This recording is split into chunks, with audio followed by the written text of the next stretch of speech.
السلام علیکم ورحمۃ اللہ وبرکاتہ۔ گمشتگین نے بڑی مشکل سے انہیں خاموش کیا اور کہا، آؤ تمہیں وہ راستہ بتا دوں جو دمشق سے قرون کی طرف آتا ہے۔ تم یہاں سے دور کا چکر کاٹ کر دمشق کے راستے پر پہنچو گے، لیکن خیال رکھنا کہ راستے میں کوئی بھی پوچھے کہ تم کون ہو اور کہاں سے آئے ہو تو یہی بتانا کہ تم دمشق سے آئے ہو اور محاذ پر جا رہے ہو۔ راستے میں تمہیں صلاح الدین ایوبی کے جاسوس اور چھاپا مار ملیں گے۔ تمہیں آج ہی رات روانہ ہونا ہے۔ آج ہی رات؟ ایک فدائی نے پوچھا، کل دن کو نہ جائیں؟ اتنا وقت نہیں، گمشتگین نے جواب دیا، تمہارا چکر بہت لمبا ہے، 2 دنوں بعد منزل پر پہنچو گے۔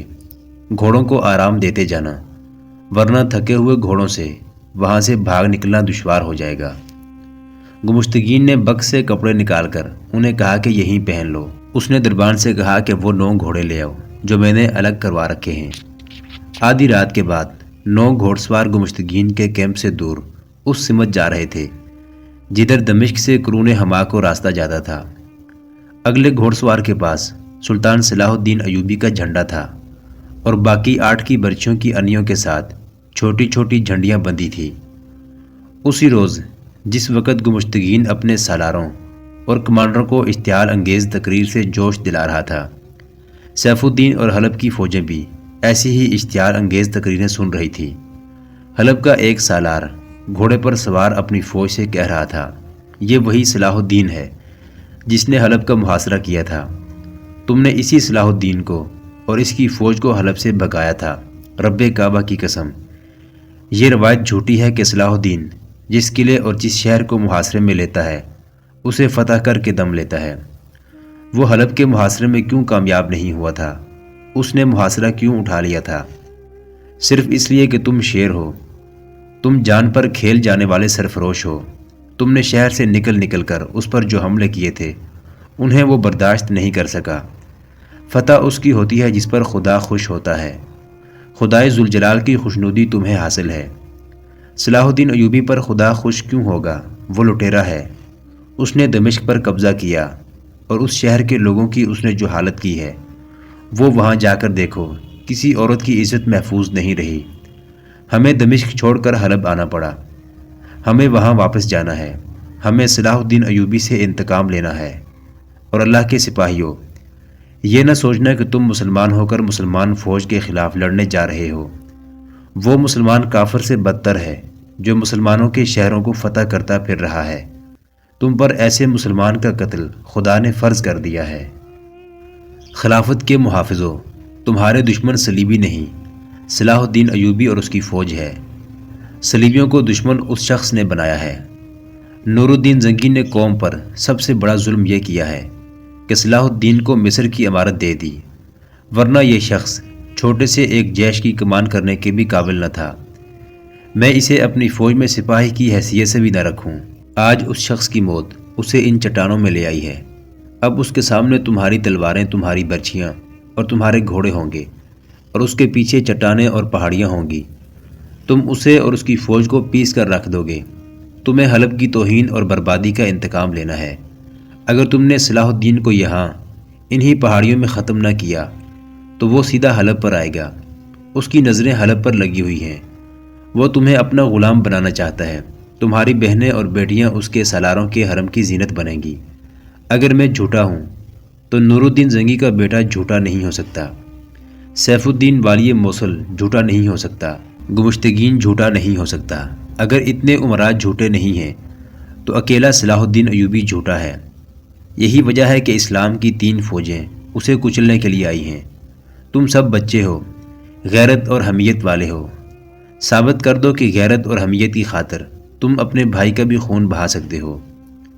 فوج بظاہر خاموشی سے سن رہی تھی، لیکن اس کے اندر اشتعال نے طوفان بپا کر رکھا تھا۔ سالار نے حقائق پر پردہ ڈال کر فوج کے جذبات کو مشتعل کر دیا اور فوج نعرے لگانے لگی، ہم غلام نہیں بنیں گے، صلاح الدین ایوبی زندہ نہیں رہے گا۔ ایک شور تھا جو زمین و آسمان کو ہلا رہا تھا۔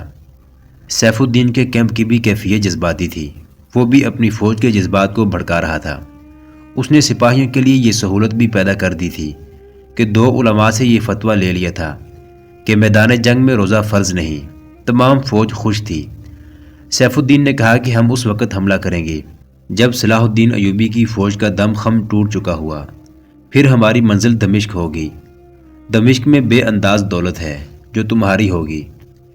ادھر لشکروں اور فوجوں کی باتیں ہو رہی تھی، ادھر سلطان صلاح الدین ایوبی کے کیمپ میں 6-6، 8-8، 10-10 چھاپہ ماروں کے حساب سے سکیمیں بن رہی تھی۔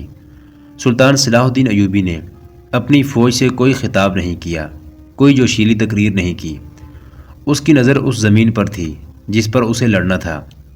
اس زمین کے خد و خال سے وہ زیادہ سے زیادہ جنگی فائدہ اٹھانا چاہتا تھا۔ اس نے جو بھی بات کی اپنے سینئر اور جونیئر کمانڈروں سے کی، اور وہ بھی حقیقت کی بات کی۔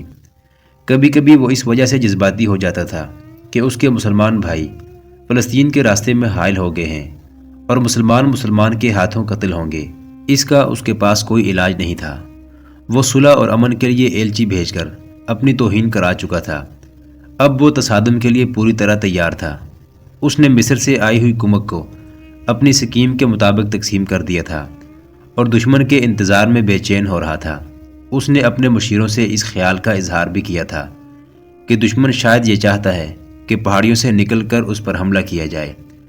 سلطان صلاح الدین ایوبی چٹانوں سے نکلنے سے گریز کر رہا تھا۔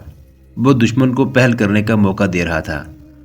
وہ اگر چاہتا تو اپنے چھاپہ ماروں سے دشمن کے کیمپوں میں تباہی مچا سکتا تھا۔ یہ اس کا خصوصی طریقہ جنگ تھا، لیکن اس نے چھاپہ ماروں کو بھی استعمال نہ کیا۔ وہ دشمن کی چال اور حرکت دیکھ رہا تھا۔ دمشق میں نور الدین زنگی مرحوم کی بیوہ نے اپنا ایک اور محاذ کھول رکھا تھا۔ جب سے سلطان صلاح الدین ایوبی دمشق سے نکلا تھا، اس عظیم عورت نے لڑکیوں کی ایک رضاکار فوج تیار کرنی شروع کر دی تھی۔ لڑکیوں کو زخمیوں کو میدان جنگ سے اٹھانے، خون روکنے اور ابتدائی مرہم پٹی کی تربیت دی جاتی تھی، لیکن زنگی کی بیوہ انہیں تیغ زنی، نیزہ بازی اور تیر اندازی کی تربیت بھی دے رہی تھی۔ اس مقصد کے لیے اس نے چند ایک تجربہ کار مرد اپنے ساتھ رکھے ہوئے تھے۔ اسے معلوم تھا کہ سلطان صلاح الدین ایوبی محاذ پر عورت کی موجودگی کو پسند نہیں کرتا، اور یہ تو سوچا بھی نہیں جا سکتا کہ وہ لڑکیوں کو فوج میں شامل کرے گا۔ اس کے باوجود زنگی کی بیوہ لڑکیوں کو جنگی تربیت دے رہی تھی۔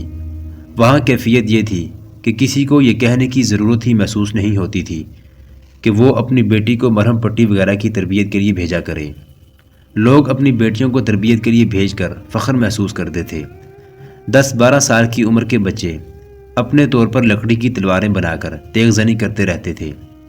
زنگی کی بیوہ کی فوج میں 4 لڑکیوں کا اضافہ ہوا۔ ان میں ایک تو فاطمہ تھی، جسے سلطان صلاح الدین ایوبی کا ایک چھاپہ مار جاسوس حران سے بلکہ گمشتگین کے حرم سے نکال لایا تھا۔ دوسری موصل کے خطیب ابن المخدوم کی بیٹی سائقہ تھی۔ آپ سن چکے ہیں کہ اسے اپنے باپ کے ساتھ کس طرح موصل سے نکالا گیا تھا۔ باقی 2 وہ لڑکیاں تھیں جنہیں حلب سے گمشتگین کے پاس تحفے کے طور پر بھیجا گیا تھا۔ انہیں سالار شمس الدین اور سالار شاد بخت نے حران کے قاضی کو قتل کر کے وہاں سے نکالا تھا۔ یہ حمیرہ اور سحر تھی۔ یہ سلطان صلاح الدین ایوبی کے پاس محاذ پر پہنچی تھی، جہاں سے انہیں دمشق بھیج دیا گیا تھا۔ ایسی بے ٹھکانہ لڑکیوں کو نور الدین زنگی کی بیوی کے سپرد کر دیا جاتا تھا۔ یہ چاروں اس کے پاس پہنچی تو انہوں نے وہاں لڑکیوں کو تربیت حاصل کرتے دیکھا۔ یہی ان کی خواہش تھی جو فوری طور پر پوری ہو گئی۔ انہوں نے زنگی کی بیوہ کو اپنی اپنی آپ بیتی سنائی۔ وہ انہیں ان لڑکیوں کے سامنے لے گئی اور انہیں کہا کہ وہ تمام لڑکیوں کو تفصیل سے سنائیں کہ دشمن کے قبضے میں ان پر کیا گزری ہے۔ چاروں نے اپنی اپنی کہانی سنائی۔ خطیب کی بیٹی سائقہ ذہنی طور پر زیادہ مستعد اور ہوشیار تھی۔ اس نے لڑکیوں سے کہا، عورت قوم کی آبرو ہوتی ہے۔ دشمن جب کسی شہر پر قبضہ کرتا ہے تو اس کی فوج سب سے پہلے عورتوں پر حلہ بولتی ہے۔ تم نے ان 2 لڑکیاں حمیرہ اور سحر سے سن لیا ہے کہ جو علاقے صلیبیوں کے قبضے میں ہیں وہاں صلیبی مسلمانوں کے ساتھ کتنا ہولناک سلوک کر رہے ہیں۔ وہاں کسی مسلمان لڑکی کی عزت محفوظ نہیں۔ خدا نہ خواستہ دمشق بھی ان کے قبضے میں آ گیا تو تمہارا بھی وہی حشر ہوگا۔ اگر ہم نے خون کی قربانی دینے سے گریز کیا تو صلیبی ہمارے آقا بن کر رہیں گے۔ انہوں نے ہمارے بہت سے امراء کو خرید لیا ہے۔ اب صلیبی بھی تمہارے دشمن اور مسلمان امراء بھی تمہارے دشمن ہیں۔ اگر تم فتح حاصل کرنا چاہتی ہو تو انتقام کے جذبے کو زندہ و پائندہ رکھو۔ میرے والد محترم کہا کرتے ہیں کہ جو قوم ان معصوموں کو فراموش کر دیتی ہے جو کفار کی بربریت کا شکار ہوئے تھے، وہ زیادہ دیر زندہ نہیں رہ سکتی۔ میری بہنوں، میں محترم سلطان صلاح الدین ایوبی کی مرید ہوں، ان کے نام پر سولی چڑھنے کو تیار ہوں، لیکن مجھے ان کا یہ اصول پسند نہیں کہ عورت محاذ پر نہ جائے۔ انہوں نے جو سوچا ہے ٹھیک ہی سوچا ہے، لیکن عورت کو کمزور سمجھا جا رہا ہے۔ نوجوان اور خوبصورت لڑکیوں کو حرموں میں ٹھونس دیا جاتا ہے، ہمیں مرد کی تفریح کا ذریعہ بنا دیا گیا ہے۔ اس طرح قوم کی آدھی قوت بیکار ہو کر رہ گئی ہے۔ دشمن لشکر لے کر آتا ہے، اس کے مقابلے میں ہماری فوج آدھی بھی نہیں ہوتی۔ ہم مردوں کے دوش بدوش لڑیں گی اور فوج کی کمی پوری کریں گی۔ میں موصل میں جاسوسوں کے گروہ میں رہی ہوں، میں اس محاذ پر لڑ کر آئی ہوں۔ یہ میرے والد کی غلطی تھی کہ انہوں نے جذبات میں آ کر والی موصل پر اپنے اصل خیالات کا اظہار کر دیا۔ اگر وہ نہ پکڑے جاتے تو وہاں ارادے کچھ اور تھے، ہم وہاں تباہ کاری نہ کر سکے اور ہمیں وہاں سے نکلنا پڑا۔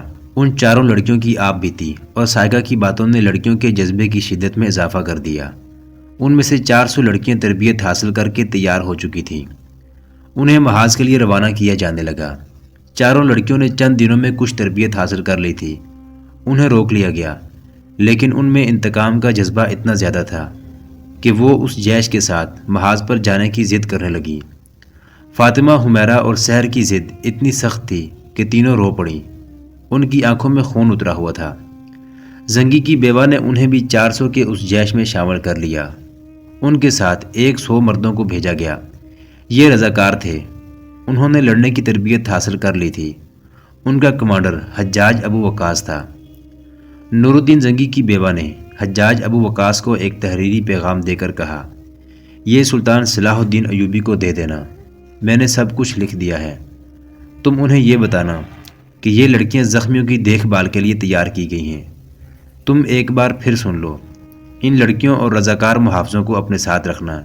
انہیں شبخون مارنے کی تربیت دی گئی ہے اور لڑکیاں بھی لڑ سکتی ہیں۔ زخمیوں کو سنبھالنے کے بہانے تم سب لڑو گے۔ فوج کے سامنے رکاوٹ نہ بن جانا، جہاں موقع ملے دشمن کو کمزور کرو۔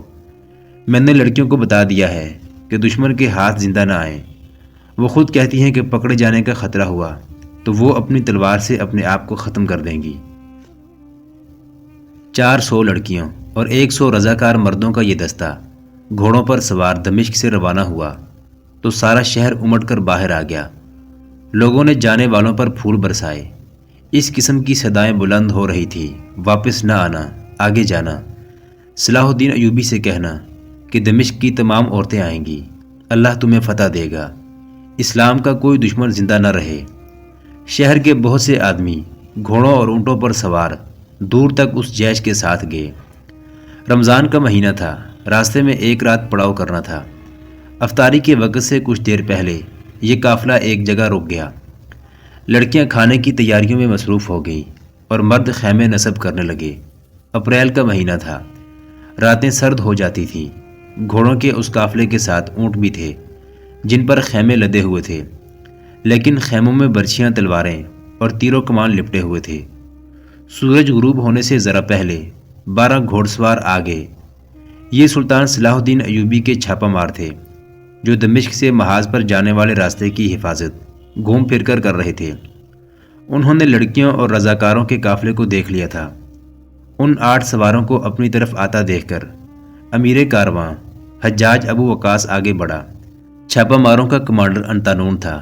اس نے ابو وقاص سے پوچھا کہ وہ کون ہیں اور کہاں جا رہے ہیں۔ ابو وقاص نے اسے مکمل جواب دیا اور اسے مطمئن کر دیا۔ چھاپا ماروں کو دیکھ کر بہت سی لڑکیاں دوڑی گئیں اور ان لوگوں میں جمع ہو گئیں۔ سب کا یہی ایک سوال تھا کہ محاذ کی کیا خبر ہے۔ انتانون نے انہیں بتایا کہ جنگ ابھی شروع نہیں ہوئی اور کچھ کہا نہیں جا سکتا کہ کس وقت شروع ہو جائے۔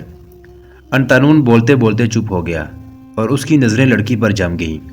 اس نے حیران سا ہو کر پوچھا، فاطمہ تم کیسے آ گئی ہو؟ فاطمہ بےتابی سے آگے بڑھی اور انتانون کا ہاتھ پکڑ لیا۔ انتانون نے فاطمہ کو گمشتگین کے حرم سے نکالا تھا۔ ابو وقاص نے انتانون سے کہا کہ وہ افطار ان کے ساتھ کریں اور کھانا بھی انہی کے ساتھ کھائیں۔ سب بکھر گئے، ہر کوئی کسی نہ کسی کام میں مصروف تھا۔ انتانون اور فاطمہ نے اتنا سا موقع پیدا کر لیا کہ انتانون نے اسے رات کو ملنے کی ایک جگہ بتا دی۔ دمشق سے دور اس ویرانے میں اذان کی صدائے مقدس گونجی۔ سب نے روزہ افطار کیا، نماز پڑھی اور کھانا کھایا۔ سب دن بھر کے تھکے ہوئے تھے، جنہیں سونا تھا وہ سو گئے۔ لڑکیوں نے ٹولیوں میں بٹ کر گیت گانے شروع کر دیے۔ چھاپہ ماروں نے ان سے کچھ دور اپنا ڈیرا جما لیا۔ انتانون اپنی پارٹی کو یہ کہہ کر چلا گیا کہ وہ ادھر ادھر دیکھ بھال کرنے جا رہا ہے۔ فاطمہ چپکے سے لڑکیوں میں سے غائب ہو گئی۔ وہ خیمہ گاہ سے دور ایک جگہ کھڑی انتانون کا انتظار کر رہی تھی۔ انتانون بھی آ گیا۔ فاطمہ کے ساتھ اس کی پہلی ملاقات حران میں ہوئی تھی۔ اس وقت انتانون سلطان صلاح الدین ایوبی کا جاسوس تھا۔ اس نے اس لڑکی کو صرف اس لیے پھانسا تھا کہ وہ حران کے حکمران اور سلطان صلاح الدین ایوبی کے دشمن گمشتگین کے حرم کی لڑکی تھی۔ اسے وہ اپنی جاسوسی کے لیے استعمال کرنا چاہتا تھا۔ حالات کچھ ایسے ہوئے کہ فاطمہ نے ایک صلیبی مشیر کو قتل کر دیا اور انتانون گرفتار ہو کر فرار ہوا اور فاطمہ کو ساتھ لے آیا۔ سلطان صلاح الدین ایوبی نے فاطمہ کو دمشق بھیج دیا اور انتانون اپنی درخواست پر چھاپہ مار دستے میں شامل ہو گیا۔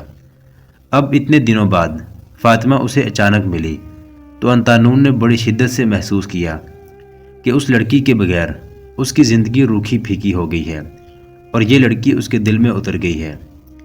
یہ تعلق صرف اتنا ہی نہیں تھا کہ لڑکی کو جاسوسی کے لیے استعمال کرنا تھا، کچھ ایسی ہی کیفیت فاطمہ کی بھی تھی۔ ان کی ملاقات جذباتی تھی، وہ دونوں اپنے اپنے قابو میں نہیں رہے تھے۔ لیکن انتانون نے اس کی بازوؤں سے نکل کر کہا، فاطمہ، ہمارا فرض ابھی پورا نہیں ہوا۔ میں حران میں بھی اپنا فرض پورا نہیں کر سکا تھا۔ تمہیں وہاں سے نکال لانا کوئی کارنامہ نہیں تھا اور یہ میرے فرائض میں شامل بھی نہیں تھا۔ میں سلطان کے آگے شرمسار ہوں اور میں اپنی قوم کے آگے بھی شرمسار ہوں۔ میں چھاپہ مار دستے میں اس لیے شامل ہوا ہوں کہ فرض پورا نہ کر سکنے کے گناہ کا کفارہ ادا کر سکوں۔ سلطان محترم نے مجھ پر ذمہ داری عائد کر دی ہے کہ ان 7 چھاپہ ماروں کی کمان اور قیادت مجھے دے دی ہے۔ اب ایک بار پھر میرے راستے میں نہ آ جانا۔ مجھے تم سے محبت ہے، لیکن مجھے پہلے فرض ادا کرنے دو۔ میں بھی فرض ادا کرنے آئی ہوں، فاطمہ نے کہا۔ میں گمشتگین کو قتل کرنے آئی ہوں۔ ناممکن ہے، انتانون نے کہا۔ محترم سلطان عورت کو محاذ سے بہت دور رکھتا ہے، وہ شاید تم سب کو واپس بھیج دے گا۔ میں واپس نہیں جاؤں گی، فاطمہ نے غصے سے کہا۔ میں ثابت کر دوں گی کہ عورت حرم کے لیے نہیں، جہاد کے لیے پیدا کی گئی ہے۔ انتانون، میری یہ خواہش پوری کرو کہ مجھے اپنے ساتھ لے چلو۔ مجھے مردانہ کپڑے پہنا کر اپنے ساتھ رکھو۔ ایسا ہو نہیں سکتا، انتانون نے کہا۔ اگر میں تمہیں اپنے ساتھ رکھ بھی لوں تو میری توجہ تم پر لگی رہے گی، میں کام نہیں کر سکوں گا، اور اگر میں پکڑا گیا تو مجھے اس جرم میں قید خانے میں ڈال دیں گے کہ میں نے ایک لڑکی اپنے ساتھ رکھی ہوئی تھی۔ میری اور تمہاری نیت کتنی ہی نیک کیوں نہ ہو، یہ جرم معمولی نہیں۔ فاطمہ، جنگ جذبات سے نہیں لڑی جاتی، اپنے آپ کو قابو میں رکھو۔ تم جدھر جا رہی ہو سکتا ہے سلطان تم سب کو زخمیوں کی مرہم پٹی کے لیے اپنے ساتھ رکھ لے۔ تم پھر مل سکو گے؟ فاطمہ نے پوچھا۔ شاید کہیں زندہ یا مردہ مل جاؤں، انتانون نے جواب دیا۔ چھاپہ مار اپنے متعلق بتا نہیں سکتا کہ وہ کس وقت کہاں ہوگا اور اس کی لاش کہاں سے ملے گی۔ چھاپہ ماروں کی لاشیں ملا نہیں کرتی، وہ دشمن کی جمعیت میں جا کر لڑا کرتے ہیں۔ زندہ رہا تو سیدھا تمہارے پاس آؤں گا۔ ہو سکتا ہے تم زخمی ہو جاؤ تو میں ہی تمہاری مرہم پٹی کروں، فاطمہ نے کہا۔ چھاپہ ماروں کی مرہم پٹی دشمن کیا کرتا ہے، انتانون نے جواب دیا۔ فاطمہ، جذبات میں نہ آؤ، جذبات کو بھی اور ایک دوسرے کو بھی قربان کرنا پڑے گا۔ اگر تم یہ چاہتی ہو کہ تم جیسی لڑکیاں حرموں میں نہ جائیں اور وہ صلیبیوں کے وحشی پن سے بچی رہیں تو میرا خیال دل سے نکال دو۔ میدان جنگ میں تمہیں جو فرض سونپا جائے صرف اسے دل میں رکھنا۔ تم گمشتگین کو قتل نہیں کر سکو گی، یہ ارادہ بھی دل سے نکال دو۔ وہ بوجھل دل سے جدا ہوئے۔ فاطمہ پر انتانون کی کسی بات کا اثر نہ ہوا۔ اس کے دل سے گمشتگین کے قتل کا ارادہ بھی نہ نکلا اور انتانون کی محبت بھی نہ نکلی۔ سلطان صلاح الدین ایوبی کی سرگرمیاں 2 ہی تھیں، میدان جنگ کا نقشہ دیکھتا اور اس کی لکیروں میں کھویا رہتا، یا گھوڑے پر سوار اپنی فوج کی مورچہ بندیاں دیکھتا رہتا تھا۔ وہ کچھ دیر کے لیے یا موزوں وقت تک کے لیے دفاعی جنگ لڑنے کا فیصلہ کر چکا تھا۔ وہ اصل جنگ قرون کے اندر لڑنا چاہتا تھا۔ جس کی اس نے سکیم بنا رکھی تھی، لیکن ایک پہلو اسے پریشان کر رہا تھا۔ بائیں پہلو پر تو چٹانیں اور ان کے پیچھے پہاڑیاں تھیں، لیکن دائیں پہلو پر چٹانیں زیادہ نہیں تھیں، ان کے پیچھے کچھ میدان تھا۔ دشمن اس طرف پیش قدمی کر کے یا حلہ بول کر آگے نکل سکتا تھا۔ اس سے سلطان ایوبی کا سارا پلان تباہ ہونے کا خطرہ تھا۔ اس کے پاس اتنی فوج نہیں تھی کہ اس میدان میں سواروں اور پیادوں کی دیوار کھڑی کر سکتا۔ قریبی چٹان پر اس نے تیر انداز بٹھا دیے تھے، لیکن یہ انتظام کافی نہیں تھا۔ میدان کے لیے اس نے 2 دستے سوار اور پیادہ تیار کر لیے تھے، لیکن انہیں ابھی چھپا کر رکھا ہوا تھا۔ سلطان صلاح الدین ایوبی کو یہ میدان پریشان کر رہا تھا۔ ان دستوں کے علاوہ اس نے ایک منتخب دستہ اپنے پاس رکھ لیا تھا۔ وہ ایک چٹان پر کھڑا ادھر دیکھ رہا تھا کہ دور افق سے اسے گرد اٹھتی نظر آئی۔ ایسی گرد فوجی اچھی طرح پہچانتے تھے۔ وہ کوئی سوار فوج آ رہی تھی۔ گرد کے پھیلاؤ سے پتہ چلتا تھا کہ گھوڑے ایک صف میں نہیں، 4 یا 6 کی ترتیب میں ایک دوسرے کے پیچھے آ رہے ہیں۔ دشمن کے سوا اور کون ہو سکتا تھا؟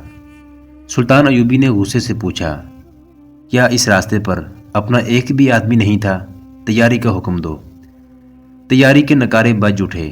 فوج کو جس طرح دفاع کے لیے تیاری کی مشق کرائی گئی تھی، وہ اسی طرح تیار ہو گئی۔ ذرا سی دیر بعد گھوڑے نظر آنے لگے۔ ان کی چال دشمن والی یا حملے والی نہیں تھی۔ سلطان ایوبی نے حکم دیا کہ 2-4 سوار دوڑاؤ، دیکھو یہ کون لوگ ہیں۔ سوار دوڑا دیے گئے، اور جب وہ واپس آئے تو دور سے چلانے لگے، دمشق سے رضاکار آئے ہیں، 7 عورتوں کی فوج ہے۔ عورتوں کی فوج؟ سلطان ایوبی نے حیران ہو کر پوچھا، عورتوں کی فوج؟ اس نے ذرا توقف سے سکون کی آہ لے کر کہا، یہ فوج میری بیوہ بہن نے تیار کر کے بھیجی ہوگی۔ زنگی مرحوم کی بیوہ ہی یہ کام کر سکتی ہے۔ سلطان ایوبی نے ہنسنا شروع کر دیا۔ عینی شاہدوں کا بیان ہے کہ وہ اتنا کبھی نہیں ہنسا تھا۔ ہنستے ہنستے وہ سنجیدہ ہو گیا اور اپنے پاس کھڑے سالاروں سے کہنے لگا، میری قوم کی بچیاں تمہیں فتح یاب کر کے دم لیں گی۔ ہم کیوں نہ مر مٹیں ان بچیوں کی آبرو پر، لیکن میں انہیں واپس بھیج دوں گا۔ اگر ایک بھی لڑکی دشمن کے ہاتھ چڑھ گئی تو میں… وہ چٹان سے اتر کر آگے چلا گیا۔ لڑکیاں اور رضاکاروں کی فوج قریب آ گئی۔ اس کا کمانڈر ابو وقاص گھوڑے سے اتر کر سلطان ایوبی کے پاس آیا۔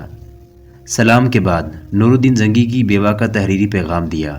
اس نے لکھا تھا، میرے بھائی، اللہ تمہارا حامی و ناصر ہو۔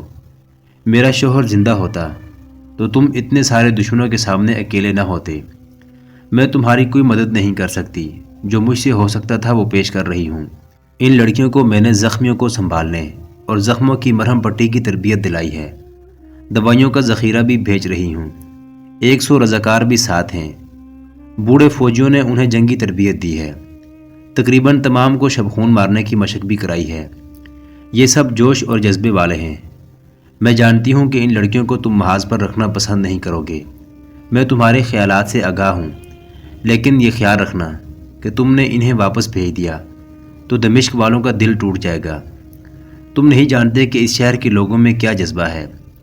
مرد تو محاذ پر جانے کو تیار ہیں، عورتیں بھی تمہاری قیادت میں لڑنے کو بےتاب ہیں۔ اس جیش کو سارے شہر نے عقیدت اور ولولے سے رخصت کیا ہے۔ یہاں تو بچے بھی فوجی تربیت حاصل کر رہے ہیں۔ تمہیں فوج کی کمی محسوس نہیں ہوگی۔ محترم ناظرین، سلطان صلاح الدین ایوبی کی تاریخ پر مشتمل سیریز دیکھنے کے لیے چینل کو سبسکرائب ضرور کر لیں۔ گزشتہ اقساط دیکھنے کے لیے چینل پر پلے لسٹ کا وزٹ کریں۔ ویڈیو کو لائک اور شیئر ضرور کیجیے۔ آج کی قسط کے بارے میں کمنٹ باکس میں اپنی رائے سے آغاز ضرور کریں۔ اللہ آپ کا حامی و ناصر ہو۔